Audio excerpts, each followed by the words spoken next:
Well, I want to get into our conversation while we have our guests here. What are the limitations of the liberal framework in which we view reproductive rights? Is the Roe verdict enough of a protection of women's reproductive rights? Has the left as a whole gotten complacent with the Roe decision that it can only view that decision as a blanket protection for all women, regardless of class? Roe's initial victory was due mostly to the 14th Amendment's due process clause, which SCOTUS agreed provides a fundamental right to privacy that protects a pregnant woman's liberty to make her own decisions about her reproductive health with minimal government interference. Has the left forgotten that that right was never absolute?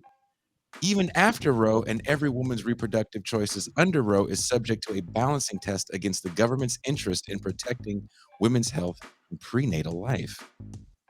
Roe didn't give women unlimited freedom to choose or unfettered access to abortions. It merely ruled that the specific Texas law at the time violated due process. Lillian, I'll let you take the lead on this. Okay. What are the limitations of the way and the way that we look at the Roe v. Wade decision?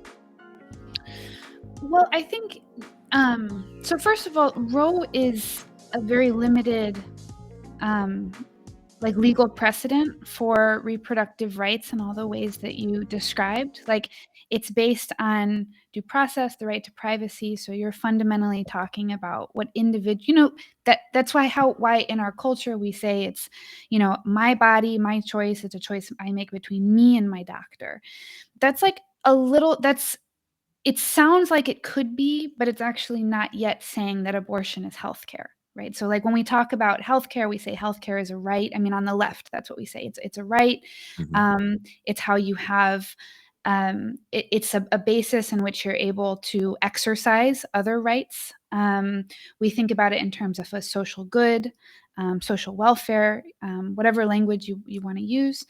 And that's not how we talk about abortion rights. We talk about abortion rights in this much more choice-based way. And so I think it's definitely become widely accepted on the left and also in left liberal spaces that the choice framework or the privacy-based framework is insufficient because in general, like it doesn't guarantee that you have access to something. It simply guarantees that you have a choice. And so like after there's further cases that, when people started to try to interfere with that choice, the anti-abortion movement and the right started to restrict your ability to make that choice, then suddenly the courts had to decide what it meant to create, like, how far does your choice go, right? Like how much of a choice do you have, and when does it stop being a choice? And so then the emerging consensus was that, well, it's a choice if there's no undue burden on you. So then in making that choice. So then we all have to debate what's an undue burden. And that's a really strange thing. Like once you've already gone to the place where you're talking about undue burdens, it's like, can I just like harass women outside of clinics? Can I follow them home from, like, can I take their license plates numbers? Can I stalk them? Is that to intimidate them out of getting abortions? Can I corner them on streets? Can I walk around Manhattan asking women within a 3-block radius of a Planned Parenthood if they're pregnant? Is that an undue burden? Is poverty an undue burden? Is lack of access to healthcare in general an undue burden? I mean, so then the terrain of debate about like what this thing is and how it connects to other social goods is a profoundly narrow debate. And then just to simply answer your question, the reason it's able to become that narrow is because it's a weak framework to begin with. And I'll let others jump in if they'd like to, but maybe that can kind of spark some initial discussion. I'd actually like to jump in because there's someone, Andy William, made a very, very interesting comment, and I wrote an article, something to this nature, for Black Agenda Report several years ago. It was called Black Eugenics, and I'm interested in particularly how, in certain, I don't know if we would call it conservative or more nationalist spaces, one of the problems in which the choice or health issue is contrived in communities of color, particularly the Black community, stems from the fact that abortion or the right thereto has been tied to eugenics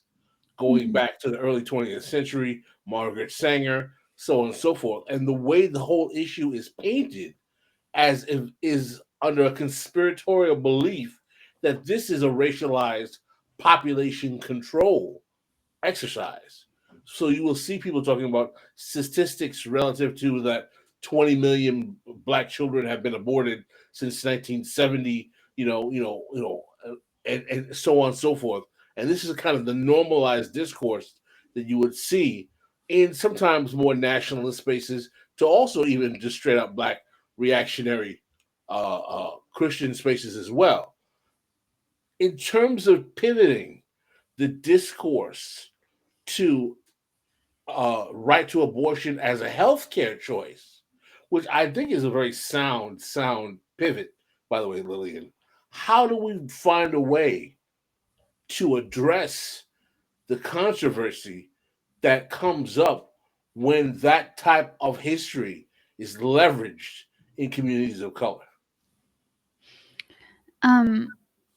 So you're asking, so just to be clear, you're the first point is about the analysis, the skepticism of abortion rights, and then the Yeah. second part is how to pivot rhetorically to kind of relieve worries about that history. Is that Not right? so much relieve worries, because I think we could argue that some of those worries are on questionable grounds, right? But I'm Mhm. trying to sharpen the argument that you're already making to I really see. become an effective bulwark against that type of discourse in communities of color, particularly, because there is legitimacy Mm, to that history in terms of yeah. the way the rhetoric around reproductive rights was originally kind of tied to racialized language. So I think that there are a couple different issues. I'm so the way that people tell this story about abortion rights being tied to eugenics is it's it's already a murky set of propositions. Like there's a kernel of truth to this that I think is really important to take seriously. It's also a kind of concession to a pretty conservative conflation among several things at the same time. So like on the one hand, it is true that there is a connection between the birth control movement and the eugenics movement. It's also the case that the birth control movement and the abortion rights movement are not necessarily the same thing and overlap in various NGOs and kind of government outfits at various points in time. So I think that there is like a set of a complicated history there that is worth taking seriously. But the I also think it's a little bit more complicated than that initial story that you laid out allows. But neither here nor there. Like one could argue, say, just like take that kind of perception of the abortion rights movement as it stands, and say, okay, there's skepticism about this. I think it's important to kind of think about the argument that's actually being made when you talk about abortion rights being kind of like a plot of some kind to engage in population control, which is like what you're concretely saying to women who seek abortion care is that they might be manipulated into causing harm to themselves and their families when they're exercising their own choices. And in its most extreme form, like what you're saying is that this is the Black genocide myth, right? That like Black women are somehow being manipulated by white women or the white supremacist government to perpetuate a genocide against their own children, which is like an insane paternalistic thing to say that I think at least in my reading of people's responses to this is like it's a racist trope that like people are not in fact able to make their own choices. And so I think there has to be like another side of the argument, which is that it is true that people have a very complicated relationship with the American healthcare system, such as it is. It's also true that people are agents in their own lives, and that when you seek abortion care, you are a full adult who knows what you are doing, and talking about it as accessing healthcare and making a decision with all of the, when we talk about accessing healthcare, we have patients' bills of rights and so on and so forth. And so I think framing it as more of a holistic matter of health and the rights that patients have to not be abused and so on is a step forward that I would make in that discourse. And I think there's just some danger in like conceding to the point that when women make decisions about their healthcare, that they don't in some sense know what it is that they're doing, or that somebody else is directing them. Before you go, Pascal, Dr. Condom washing Queen of Missouri has not weighed in yet. I think I have, at the risk of sounding like I'm oversimplifying things, I think, a bit of a darker take on things. I think from a historical perspective, and this is something I'm like a field of literature I know very well, the link between eugenics and birth control is really undeniable. In my own research and in lots of other important research that's come before mine, I think it's impossible there's an inextricable link between the birth control and kind of white women's rights movement and eugenics and all of those things. That being said, change does happen. I don't know if I would call it progress, but I would call it change, and that we can acknowledge the roots of the really racist and problematic roots of like Margaret Sanger's actions, and still acknowledge also that she did do some things that are important, and we need to kind of build on that, thinking, if we're thinking through this reproductive justice framework, access to abortion, if we treat it as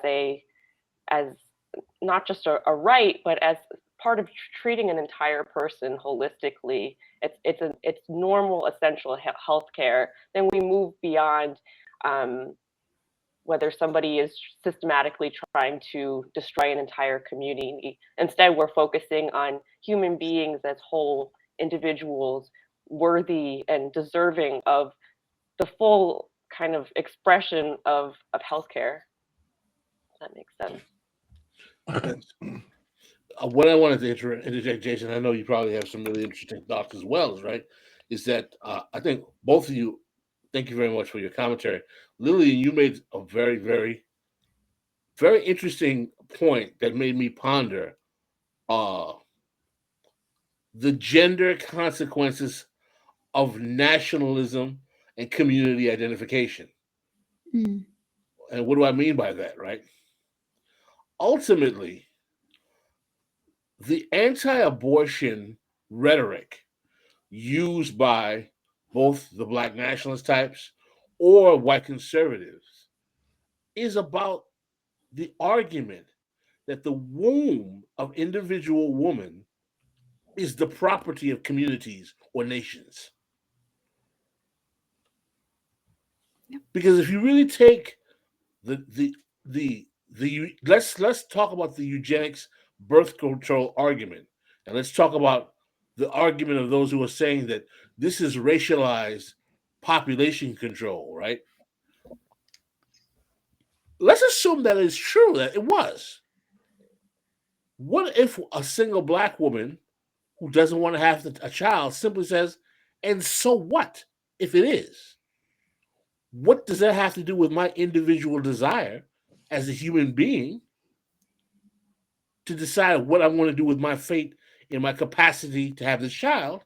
And why do you think me having melanin in my skin gives me some kind of fiduciary obligation to facilitate your fear about what you may or may not justifiably believe is some conspiracy to diminish numbers of people with that melanin? Thank you for watching. Please don't forget to hit like and subscribe on your way out. You can catch the live stream of This Is Revolution every Tuesday through Thursday at 6 p.m. Pacific Time and Saturday, 9 a.m. Pacific Time. This is Revolution.